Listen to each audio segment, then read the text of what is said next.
everyone. So previously we have seen preparation of media. So most of the times the preparation of the protocol for preparing media is similar for all the types of media. The only thing is the ingredients that we put in will vary from medium to medium, and also based on the type of cell line which you are culturing, and also the type of requirements or the type of assay which you are performing. The ingredients that we add and the amount of the ingredients that we add, the molarity of different salts that we add will differ. But the common procedure for filtration or preparation of cell culture media is only through filtration. So there is no autoclaving process like in bacterial cultures or bacterial growth media. We usually prepare everything and then we autoclave the media at 121 degrees temperature for 20 minutes for sterilization process. But because cell cultures cell culture employs serum components as the growth factors, uh, autoclaving will denature all the growth factors that are present in the fetal bovine serum or the albumax or fetal calf serum or human serum, in which case we are working with antimalarials and like uh, virology also sometimes we employ human serum. So in that cases autoclaving is not preferred. So filtration is the only method by which we can attain sterility in cell culture. So it is very important to be careful that the sterilization process goes well. So coming to the next, the starting step of cell culture after preparing media, this is a vial which contains cell lines in it, which are already, I have already taken it out from liquid nitrogen tank, and I have thawed it to 37 degrees temperature. So the thawing should happen within 5 minutes. The cells are now suspended in the cryofreeze medium. So usually while before storing the cells, we use cryofreeze medium. So at the end, I will be explaining how to prepare cryo vials. So here I have taken this vial from liquid nitrogen and I have thawed it to 37 degrees. Now the cells are in suspension form. So any possible contamination will start from this point while handling cell cultures, like cross contamination or contamination from water bath will start from this stage. So we have to be very careful while handling cell lines to avoid cross contamination or contamination with epithelial cells which shed from our skin. So be very careful to wipe your hands and workbench completely. Make sure that things are sterile. So once you have the cryo vial, we will be transferring it into the freshly prepared medium. As we have previously seen, we have prepared DMEM medium with 10% FBS. So we have to transfer this cryopreserved cell into fresh medium. So this process of bringing them back to life from cryo storage is called reviving of cells. So we revive them. That means we bring them back to life. We provide them fresh nutrients, and then they start multiplying. So here, as the media which we prepare is always stored at 4 degrees centigrade. Before reviving, we have to pre-warm the media also at 37 degrees centigrade by keeping it in water bath.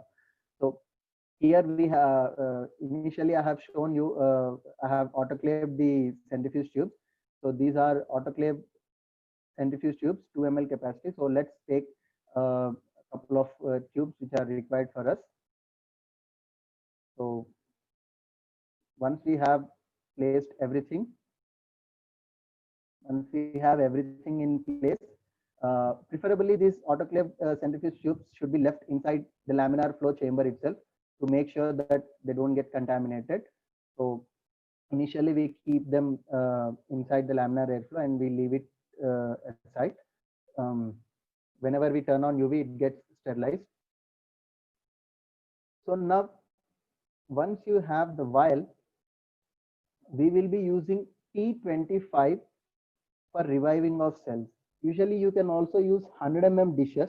But to prevent, to avoid taking any chances, we use T25 because it has a membrane filter in its membrane filter in its cap, which will prevent any contaminants from entering into the flask.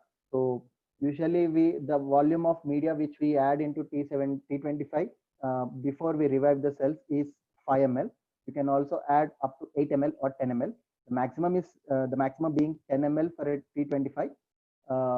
Here we will be adding 5 ml. I will be using 5 ml. So initially the cells are in suspension. So okay, so we have various types of pipettes with various volumes of capacities, and we also have a dedicated 5 ml pipette to prevent multiple pipetting using 1 ml pipette. So if I want to aspirate 5 ml of medium, I will be using 5 ml pipette instead of 1 ml pipette, because for 1 ml pipette I have to use it 5 times, and for certain kinds, certain works, it is not advisable to use serological pipettes because serological pipettes are a bit expensive. We also have a 5 ml serological pipette, but compared to a 5 ml tip, serological pipette is more expensive. So it is advisable to use 5 ml tips for aspirating volumes up to 5 ml, like 3 ml, 4 ml, 5 ml. We can just go for 5 ml pipette.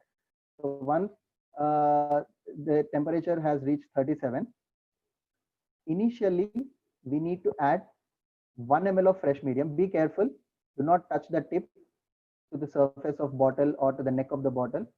So once the medium is in the pipette, hold the pipette not less than 30 degrees. So add 1 ml of freshly prepared or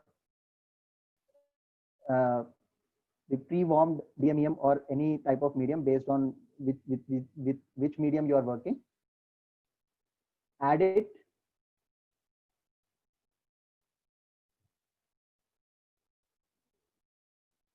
So before adding, make sure that you get habituated using single hand opening and closing of the caps. So once you add, make sure the vial is clearly visible. So the visibility, when you hold the vial, it should be clearly visible for you where you are adding. So visibility is one thing which you have to keep in mind. Prevent formation of bubbles, which will interfere with exchange of gases in the medium. So most of the times we have to prevent formation of bubbles. So once there are bubbles, discard the tip, take a fresh tip, and gently resuspend the cells. Do not use much force. That means do not speed up the process, because the cells are for a longer membrane will be very fragile. So gently resuspend and then transfer it. So we no longer need the cap because we are going to discard the vial. So take the centrifuge tube.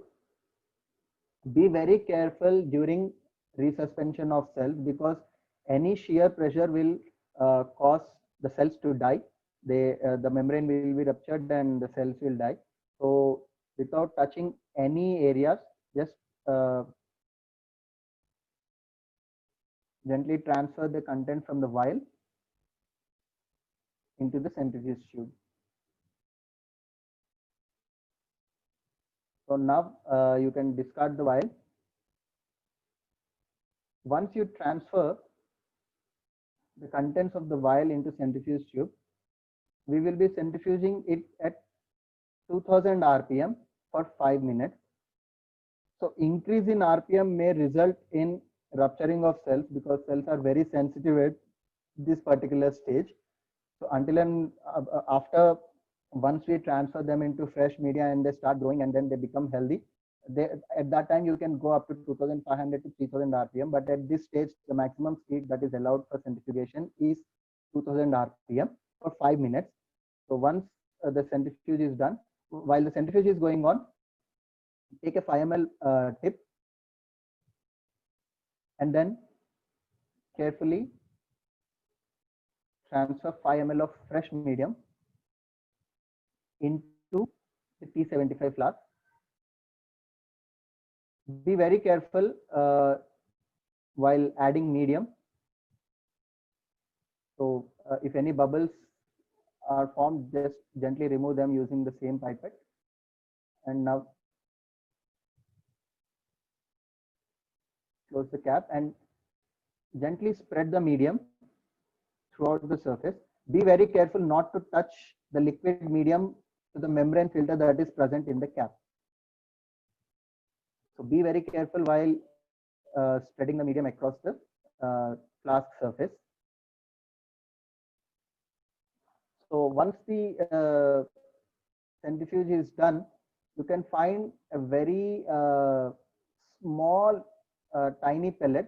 Sometimes for few cell lines, the pellet will be visible because few cell lines form a brown or black color pellet.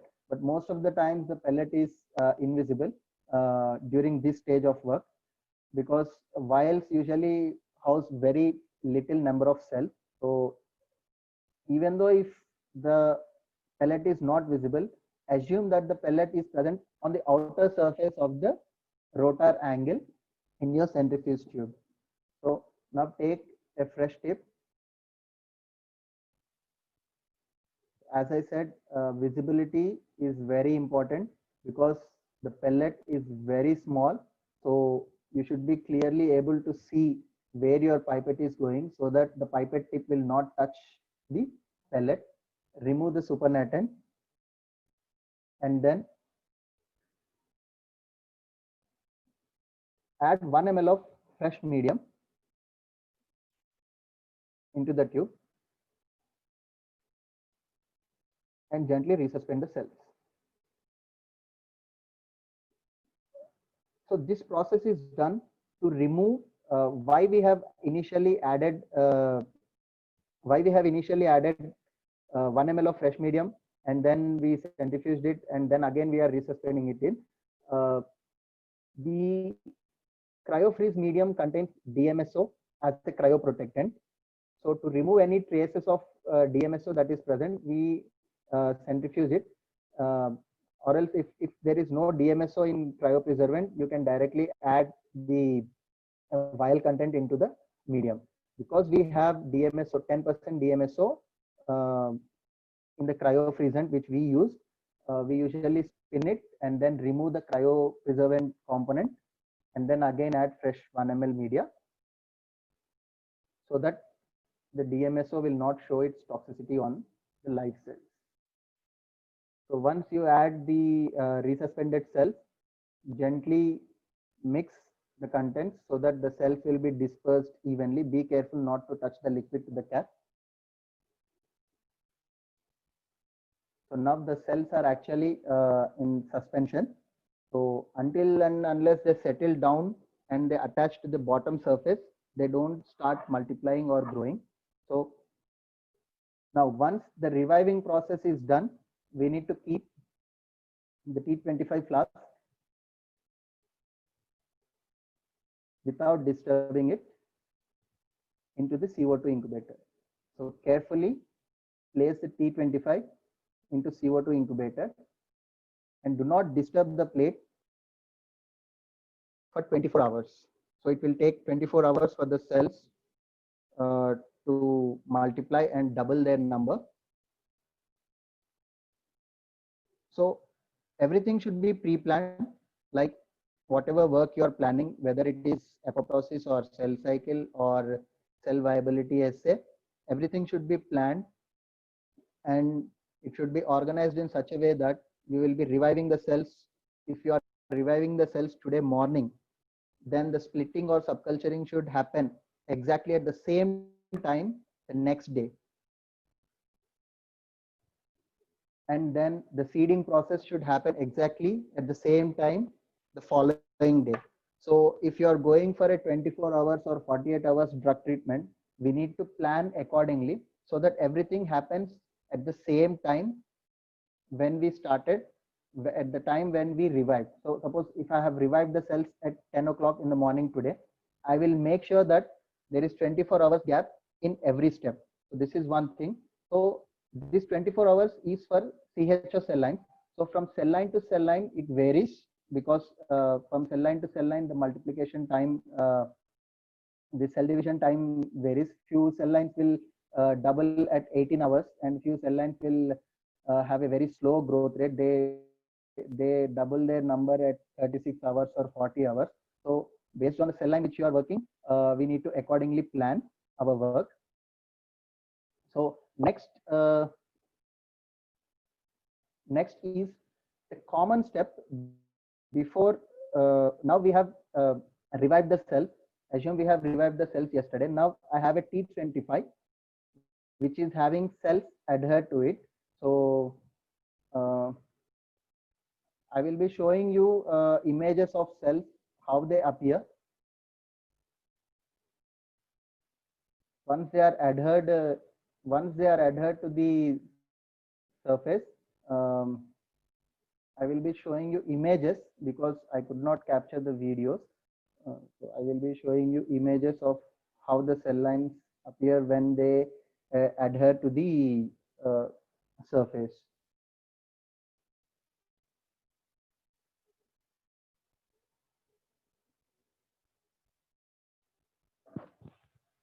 Sir, is the picture visible?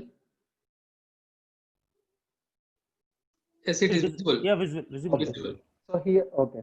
Here you can see CHO cell lines at 40x resolution. So once the cells adhere, they attain their morphology. So the shape of the cell line varies from cell line to cell line. Few cells like here are sickle shape, a little bit elongated. This is a Chinese hamster ovary cell line. So now, as you can see, how much area of how much surface area has been covered by the cells is the percent confluence. Here you can see around 60 to 70% of the surface area has been covered by cells. So you can say the cells have reached 60 to 70% confluence. So the optimal confluence level for any work is 70 to 80%. But when you are planning to split the cells, we preferably go for 80% confluence. And if you have a 48 hours drug treatment, then we start at 30% confluence, because for every 48 24 hours the number will double. So before it reaches 100% confluence, we need to finish off our 48 hours of work. So here I will show you different examples of different cell lines so that you can have an idea of what is the difference between the morphology and how the cell lines look. Here is a Chinese hamster ovary cell line. Here is the human embryonic kidney cell line. So they have some nephrotic extensions, as you can clearly see. So here the plate is around 70% confluence. This is the human embryonic kidney cell lines. Here we have MCF7, which is a breast cancer cell lines. So the plate is around again 70% confluence. Here we have B16, which is a melanoma cell line, B melanoma cell line, which is a mice cell line actually. So here you can see the plate is almost 80% confluence. We have HeLa cell lines. As you can see, HeLa has a peculiar property. This one is infected with human papilloma virus. So any HeLa cell line, while you're handling, extra care should be taken because HeLa cell lines have human papilloma virus with them. So even though you buy it from ATCC also have HeLa cell lines they come along with papilloma virus. So one should be careful while handling HeLa cell line. So here you can see the plate is around 60% confluence.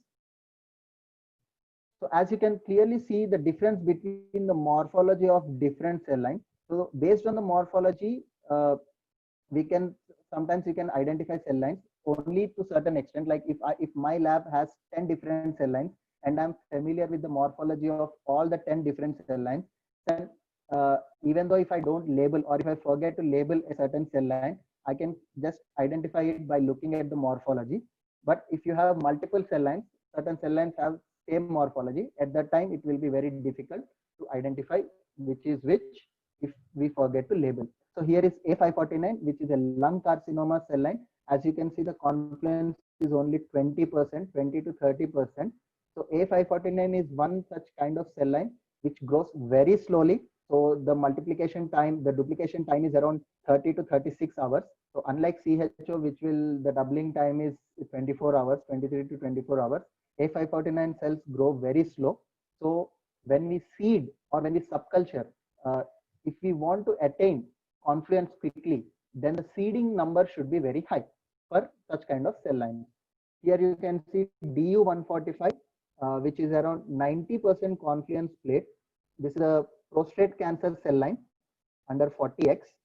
And we have HEPG2, which is a liver carcinoma, which is again around 50% confluence. So we have different confluent cell lines. So this one is 50%, this one is 90%, this one is around 30%. So 30% of the growth surface area has been occupied by cells. So here you have some 70%. Here we have around 80%. So this is 60 to 70, 60 to 70. So in this way, the difference between normal cell lines and cancerous cell lines is the contact inhibition. So while you're working with cancerous cell lines, always be careful that the plate will never reach 100% confluence. Because of lack of contact inhibition, cancerous cell lines tend to multiply even after reaching 100% confluence. They tend to form clumps, and then because of absence of contact inhibition, they produce metabolic waste into the medium, resulting in cell death and spoilage. So there will be a genetic drift and also shift in morphology of cancerous cell lines if we allow them to grow to beyond 100%. But for normal cell lines, as we have contact inhibition, once the plate reaches 100%, like in HEK, which is human embryonic kidney cell, which is a normal cell line, for HEK cell lines, when we are culturing, once the plate reaches 100% confluence, there will be contact inhibition and the cells stop multiplying. Unlike cancer cell lines, where they keep on multiplying and then they form clumps. So such plates should be discarded.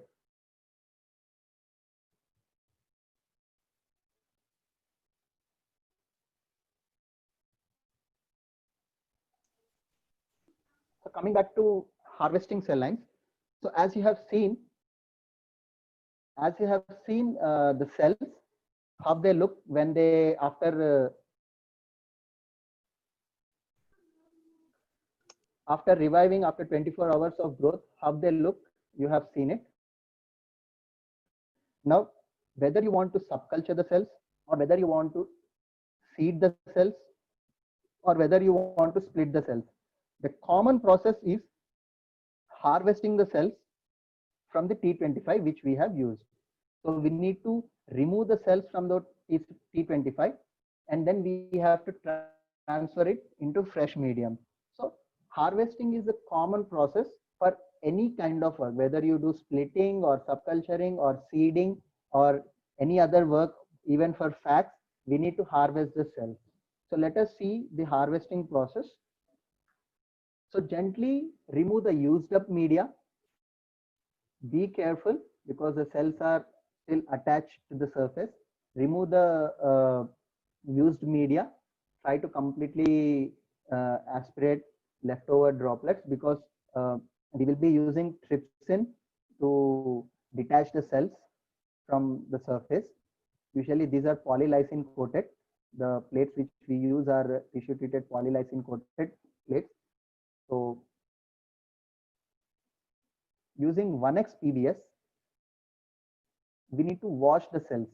So while washing, be very careful not to, as you can see, accidentally the pipette tip has touched down. So immediately do not forget to change the tip. So whenever the tip touches any surface, you have to change the tip. So carefully add 2 ml of 1x PBS along the walls of the T25 and not directly onto the cells, because the cells are held to the surface with electrostatic forces and with the positive negative charge that is present with polylysine and the cell membrane charge. Do not add PBS directly onto the cells. Add along the walls so that it won't result in detaching of cells, because PBS, after PBS washing, we will be discarding the PBS. So we don't want to lose any cells along with PBS. So 2 times PBS wash to make sure that any remnant media, that is the DMEM media which was present inside the T25 flask, will be completely removed. The reason behind removing the DMEM media before adding trypsin is the FBS has antitrypsinase, which is the trypsin inhibitor. It has different proteases, and one is the alpha antitrypsinase. Um, alpha antitrypsinase. So the FBS will deactivate the FBS, which has the proteases in it, will deactivate the trypsin enzyme. So to prevent the loss of function of trypsin, we have to give 2 times PBS wash to remove the DMEM media that is present. So now take 800 microliters of trypsin. So the amount of trypsin that should be added varies from flask to flask. For T75, you use different volume of trypsin. For T25, you use different volume of trypsin. So how much volume of trypsin should be added? So the simple logic here is use the amount of trypsin that is required to cover the entire surface of the plate or dish. So gently spread the trypsin that you have added and then keep it at 37 degrees in CO2 incubator. At 37 degrees, the trypsin has maximum activity. So meantime, I will let you know. So we have, let us see how to harvest cells from a 100 mm dish. So we have seen how to harvest cells from a T25. So from 100 mm dish, just gently discard the used up media and place it inclined with the help of the cap, so that any DMEM media that is present will flow to one corner. Now gently remove the remaining DMEM media and discard it. Just like T25, give a 2-time PBS wash. So while adding PBS in 100 mm dishes, never add directly onto the surface. Always add it through the walls. If you add directly, then it will detach the cells that are already attached, and during washing process, you may lose the cells. So never add PBS directly onto the cells. Instead, you need to add PBS along the walls. So gently tilt the plate and then add PBS through the walls so that it won't result in loss of cells. So now gently remove the PBS completely and then give a second wash. So by adding trypsin, the idea behind adding trypsin is to detach the cells. So at this stage, you can directly add trypsin onto the surface of the cell. Because we have to detach the cells, now we don't have to follow the rule of adding trypsin through the wall. You can directly add trypsin onto the cells so that the cells will now start detaching. Spread the trypsin completely and place it in CO2 incubator.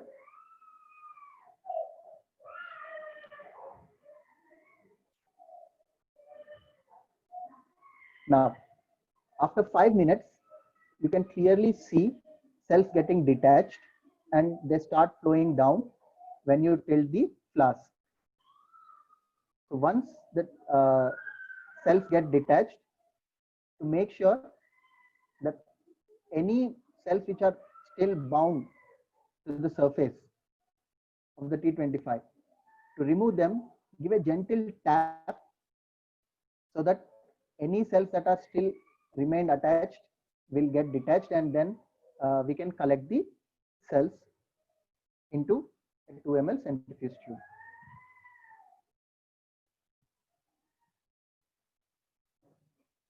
So now, as I said, FBS has proteases that inhibit trypsin. Now we have trypsin already present along with the cells. So now we need to deactivate the trypsin that is present. So I will be adding 1 ml of fresh DMEM so that the SBS component that is present in the medium will deactivate the trypsin that I have used for harvesting cells. So I will gently resuspend the cells and transfer them into 2 ml centrifuge tube. So here you can clearly see, but when you're handling flask, always most of the times the tip we usually don't directly get into the mouth of the flask. It may hit the mouth of the flask, or it may touch any other surfaces. Sometimes you may touch the tip to any of the surfaces while inserting into the flask. In that cases, remove the tip, take a fresh tip, and then collect the remaining trypsinized or harvested cells.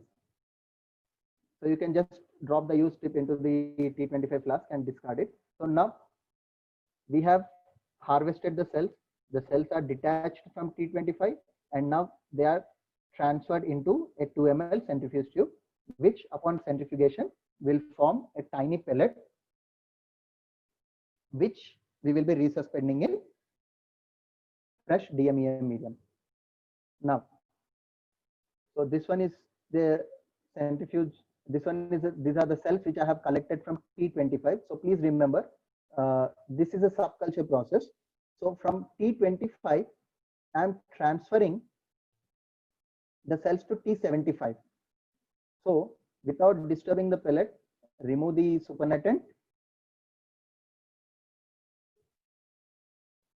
So I have already taken 15 ml of fresh media into T75. Take 1 ml of fresh medium, add it to the pellet, resuspend the cells.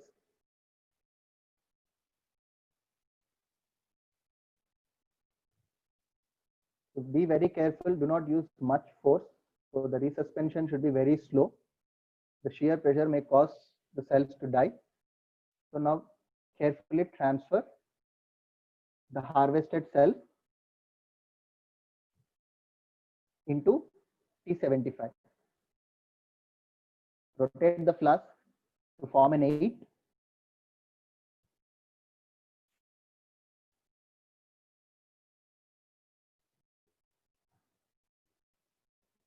So make sure the cells are evenly distributed. For that, gently shake the flask in clockwise, anti-clockwise, and in random directions. And be careful not to touch the liquid to the membrane filter that is present in the cap. So now the cells from T25 has been transferred to T75. So this process is the subculturing process. So subculturing can also be done along with splitting. So you can split at the same time you can subculture.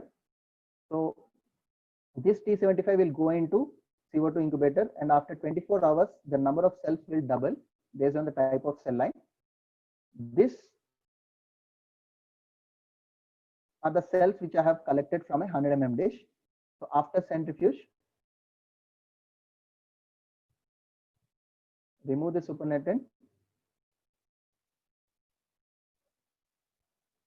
So as I was talking about visibility, most of the people have a habit of holding the centrifuge tube where they cannot see where the tip is going, how deep the tip we are inserting into the centrifuge tube. Thereby, sometimes they disturb the pellet, or sometimes they drop liquid. Instead of dropping it into the centrifuge tube, they drop it outside. So make sure that when you hold the centrifuge tube, what's inside and where the pipette is going is clearly visible for us. So if you hold it this way, then the visibility will be 100%. So once you can clearly see, take 1 ml of fresh medium again, add it to the centrifuge tube, resuspend the cells, and now I have collected those cells from 100 mm dish, and here I have 300 mm dishes with 8 ml of fresh DMEM medium. So now I am doing a 1:3 splitting. So I am splitting the cells which I have harvested from 100 mm dish into 300 mm dishes. So I am splitting it at a ratio of 1:3. For that, as I have added 1 ml of fresh medium, I will set my pipette to 330 microliters and add equal volumes of 330 microliters of resuspended cell culture into each 100 mm dish. This will ensure the distribution of equal number of cells in each plate.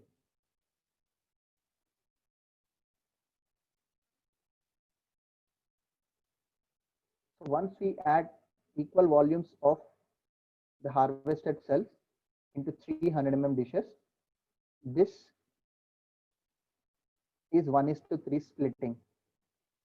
So just gently move the plates in 8 direction, forming an 8, so that the cells will get dispersed evenly throughout the plate, because we don't want clumping of cells at single place, because when once we add the cells, they start moving towards the ground due to gravitational force. And if we don't properly mix the cells, or if we don't properly resuspend the cells throughout the plate, then once the growth starts, you can see clumps forming at certain places. So now this is 1:3 splitting. As we have seen, subculturing of T25 into T75, a splitting of 100 mm dish into 3, which is a 1:3 split subculture. So once the pipettes are used, do not forget to relax the pipettes to their maximum pipetting capacity, which is 1 ml. So usually people often tend to forget to relax the pipette, keeping the spring in strained condition, which will result in decalibration of pipette. So once the work is done, always remember to wipe completely. Any spillage should be cleaned immediately. So discard all the plasticware into the solid waste beaker, and we have to keep 2 different beakers. One is for liquid waste and the other one is for solid waste.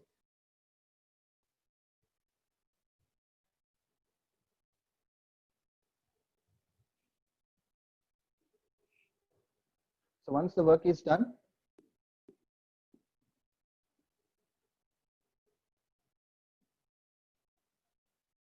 wipe the entire place, paraffin the media bottles, and store them at 4 degrees centigrade. Okay.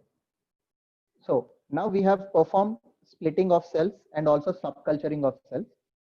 So I have a T75 with me, and I have 300 mm dishes which I have splitted yesterday. So assuming that I have done it yesterday, today I will be doing seeding process.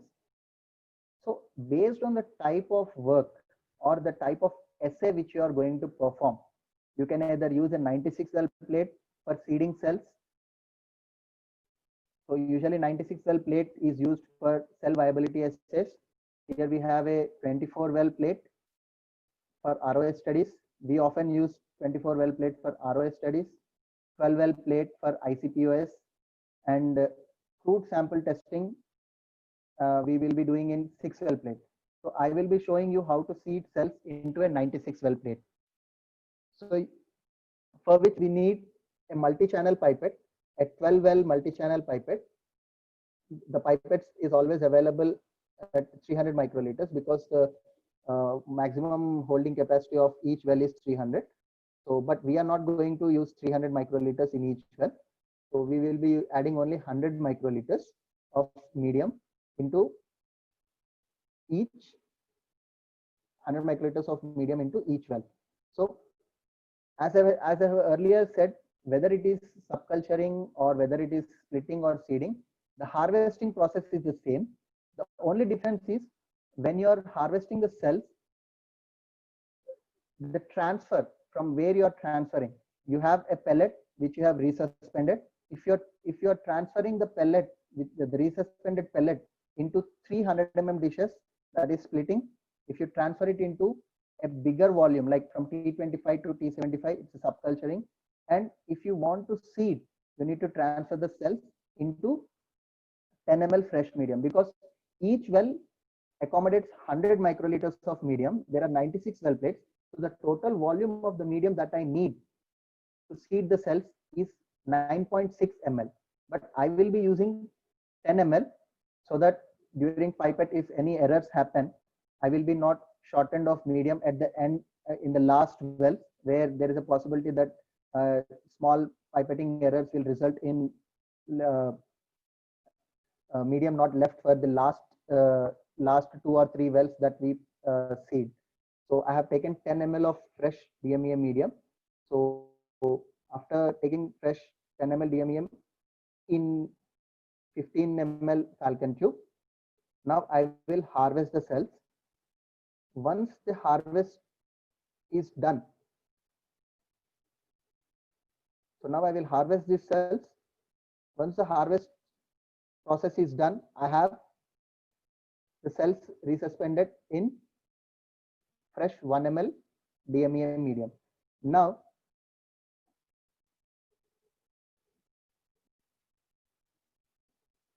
so in some cases, you can use 200 microliters of medium in each well based on the cell density.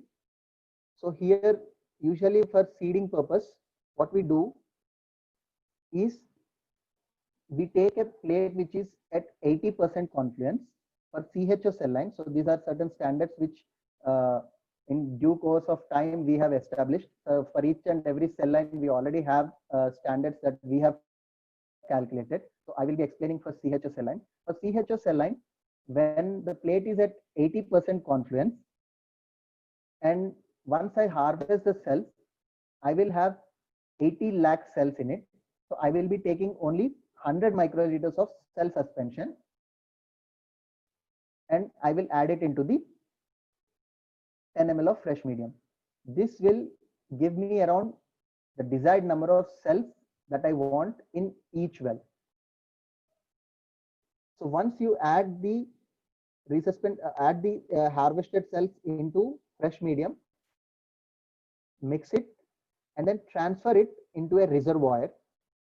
Make sure that you don't form any bubbles. So the reservoirs are actually autoclavable. So you can autoclave them and keep it ready for seeding process. So now I have 10 ml of medium in which I have resuspended the cells which I have harvested.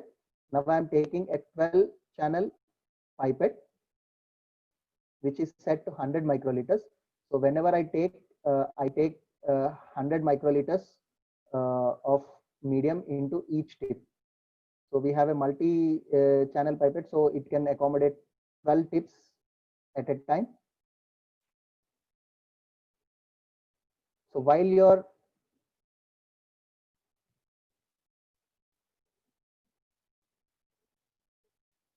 before you take in, gently resuspend the cells a couple of times and make sure that there are no air bubbles which are formed inside the tips. So once you take, make sure there are no air bubbles and the volume in all the tips is to the same level. So keep the pipette straight and gently release the medium into each well. So in a single go, you can add 100 microliters of cell suspension in 12 wells. So after adding 2 or 3 wells, gently again resuspend, because the cells in the reservoir tend to settle down due to gravitational force. So after adding 1 or 2 wells, we have to resuspend the cells in the reservoir using the same multi-channel pipette. So once we add, make sure that there are no bubbles formed, because the well size is very small. Any bubble formation will result in obstruction in exchange of gases, and also bubble formation on the surface of the medium will cause a change in surface tension of the liquid that is present inside, and the cells which are present tend to move towards the corners of the cells, thereby increasing the density of the cells that are present in the well towards the edges. So to avoid such kind of things, make sure that there are no bubbles formed inside the wells. So once the seeding is done, discard the tips and place the 96 well plate in CO2 incubator for 24 hours. After 24 hours, you can clearly see cells growing in each well, and the number of cells present in each well will be same. If for inexperienced people, you can also go for cell counting using hemocytometer. Before resuspending the cells, you can just count the cells, number of cells, and how many number of cells you want to seed into each well. Accordingly, you can dilute using the dilution factor which you want. You can dilute the cells, which will give you the exact number of cells which you want to seed. By experience, you can after performing cell count for 10 to 15 times, you will come to know that at what confluence of the plate, how many number of cells will be present. So accordingly, you can just add without counting the cells.